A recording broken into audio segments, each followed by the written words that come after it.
Coming up on the Sky News Daily, he's the man born a royal prince, plagued by scandal which ultimately led to him losing his title. But what's next for Andrew Mountbatten-Windsor?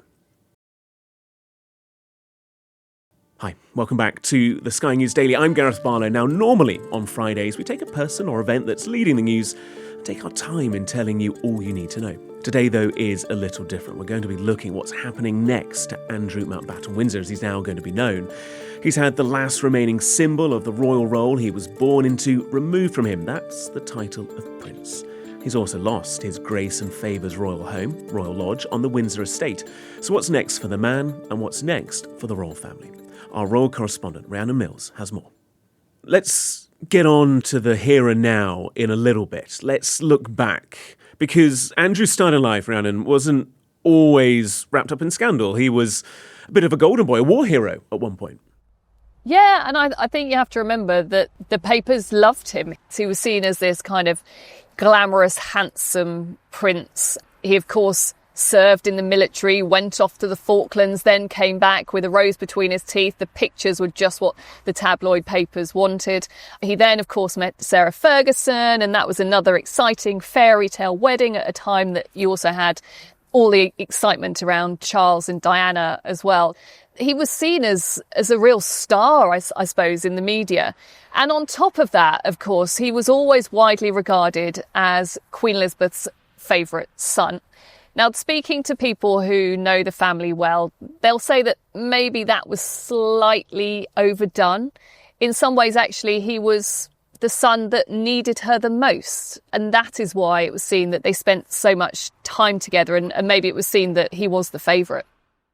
And then things started to change. Then the Randy Andy headlines started to come out. The image maybe started shifting a little bit.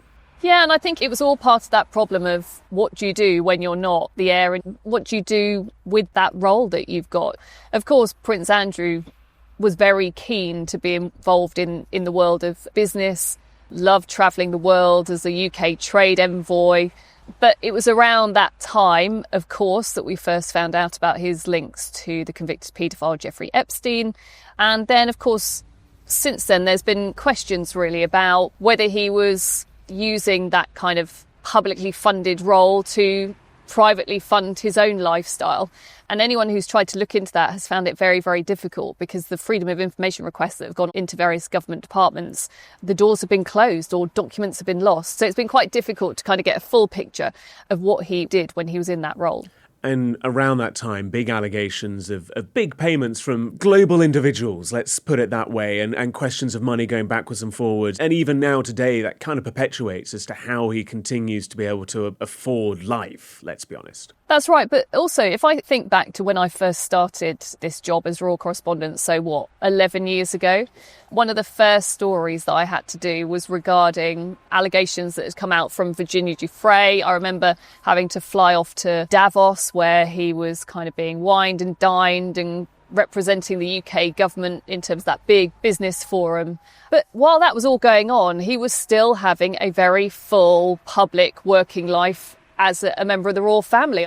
And so around that time, there didn't necessarily seem to be what you could say a problem around Prince Andrew. He was still very much being seen as an important working royal, but the Epstein stuff kept rumbling on.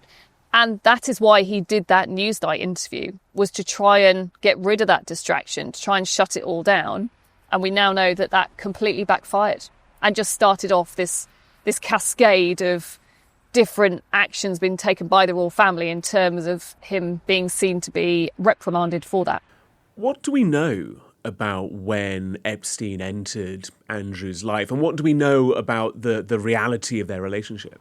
So what we mainly know is from what we've been told by Virginia Giuffre over the years, what's come out in terms of depositions, the run-up to the civil case that she lodged against him, and of course most recently in the book that was released after she took her own life back in April.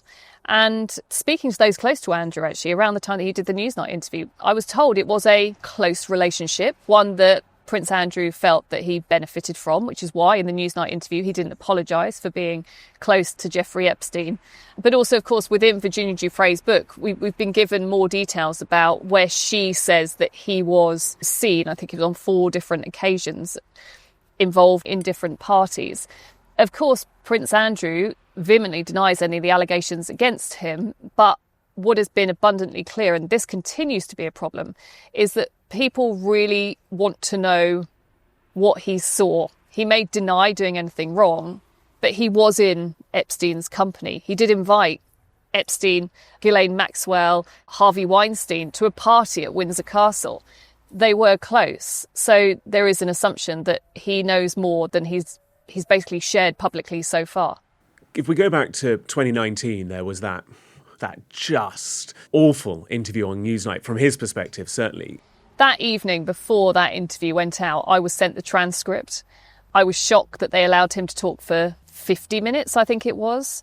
But also a couple of things that came out of that, which continued to haunt him in the years that followed. One, he never apologised for being friends with Jeffrey Epstein.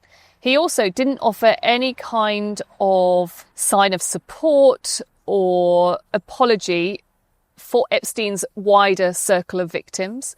And that evening, I remember asking his close advisor, before the interview went out, and they clearly didn't think there was a problem with the interview, I remember asking her, why didn't he apologise for being friends with Epstein? And she said, well, he doesn't feel that he needs to apologise for that. And that is what has continued to haunt him as we've seen the years go by and as we've got to this point. Look, you and I spoke just the other day about what was going to be the movement on this. What we saw last night was really monumental from the King. And again, we were saying the other day, this story has just run and run and run since Prince Andrew, well, Andrew, as we now call him, decided to give up the use of his titles. The public had said that wasn't enough. Politicians were saying that wasn't enough. And therefore the King ultimately had to act, put the institution first, and basically in front of any kind of family relationships. There is this view of him that he is an arrogant man. Many would stand by that very strongly. What do you think his personal emotions will be like at the moment? When you talk to those who know Prince Andrew, who know the rest of the family, they will say that he's always been a man who hasn't necessarily needed the affirmation of his relatives. He hasn't been a man who's needed that emotional support or pat on the back. Some, of course, would describe that as arrogance. But this does feel particularly painful. And especially, I think, for his daughters, Princesses Beatrice and Eugenie. And you do get the sense that from the wider family, there is a belief that those 2 girls need to be looked after in terms of the media scrutiny, but more widely, they have not done anything wrong.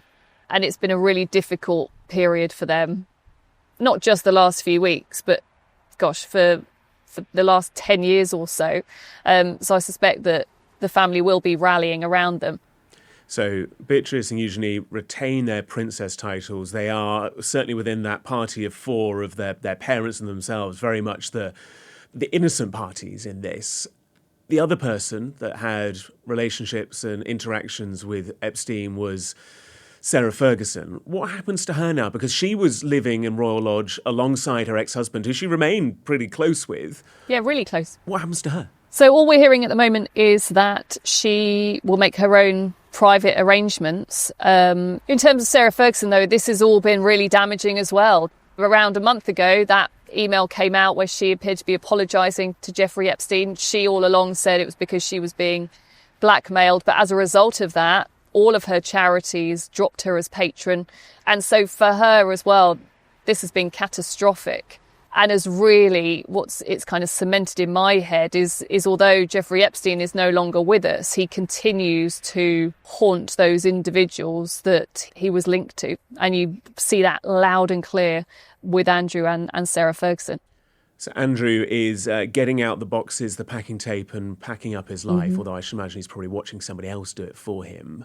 He's then heading to Sandringham. What do we know about where he's going to live on the estate? Because this is important, isn't it? This is not a crown estate. This is privately owned by the king. In many respects, he's kind of going into domestic exile. It's private properties there, so in terms of us being able to scrutinise, what rent's he paying and all that sort of stuff, that kind of goes away for the family. And also, yes, we often focus on Sandringham House, and that's the property where they all spend Christmas Day, and we see them walking to church on Christmas Day. But there are other houses on the Sandringham estate that the family are able to use. Certainly Queen Elizabeth II used to kind of privately go and spend time at other properties rather than go to the big house. Andrew, we don't know where he's being moved to, but look, Norfolk is a place that they are deeply respectful of the royal family, are very respectful of their privacy, but we wait to see exactly how they're feeling about Andrew living permanently in their midst. So we expect to see no more Andrew in public life. We expect to probably never hear from him again, but we probably expect to hear his name again, because one would assume that more accusations, more laser-like focus, more reflection on his past will continue. He might go away physically, but the question marks surely won't. Prince Andrew is still being looked at by various bodies. So, for example, the Met Police investigation is still ongoing in terms of claims that he asked a close protection officer to dig up dirt on Virginia Giuffre. Congress over in the States, they would like to speak to him because of his links to Jeffrey Epstein. The Public Accounts Committee in the last couple of days have wanted to look closer at the Crown Estate issue as well. So there are a whole raft of areas where things could move in terms of Andrew himself.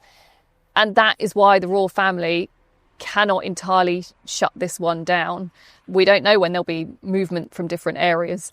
And that's where it risks overshadowing, again, royal family engagements. Final thought then, for the royal family as an entity, as a concept, as a part of public life, a hammer blow, but not a death knell? I think there's a few things in that. The statement, of course, it's absolutely seismic. We only call him Andrew now. All those titles, honours, gone. The home, gone. But there is also an element in there which I think some people have overlooked, and from following this story is significant. The fact that the end of that statement very clearly said that their majesties stand with the victims of abuse. That's never been said before when it comes to this story around Andrew Epstein and Virginia Giuffre. And that's often felt weird to me because of the work that Queen Camilla and the Duchess of Edinburgh have done around sexual violence. So I think there's probably been pressure within the royal family itself to make sure that their position was made clear, that although Andrew denies the allegations against him, they stand with victims of sexual abuse. Also, the fact that they're talking about the fact that action needed to be taken because there'd been a lapse of judgment. I've certainly never heard it said as loud and clear as that is the reason that something had to be done. But at the heart of it, you have a king who he's been brought up to be mindful about the reputation of the monarchy. But you also have a man there who wants to show that he is empathetic and he is socially engaged. And the noise around Andrew has been so loud. But I think what we've seen now is that the king has listened and his actions really have been monumental. Thank you, Rhiannon. Well, after today's podcast, I spoke to the family of Virginia Giuffre, the woman who accused Prince Andrew of having sex with her when she was underage. They shared their thoughts on the recent events. The king is setting a roadmap. He's setting a precedent to the rest of the world to say, I do stand with survivors. I am going to hold even my brother to account. But it's still not enough in the sense that he's still walking around a free man. I mean, let's not be naive that he's not going to be living on the side of the road here. He's still in a very, let's say, cush spot where he should be investigated. Let's put it that way.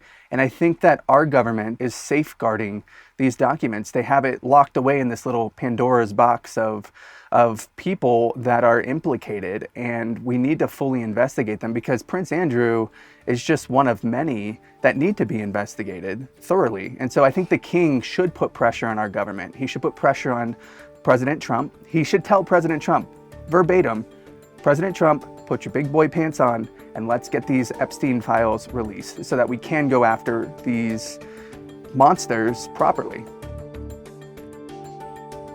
That's all for us for today. You can follow the latest about Andrew and the royal family on skynews.com. We'll be back again on Monday.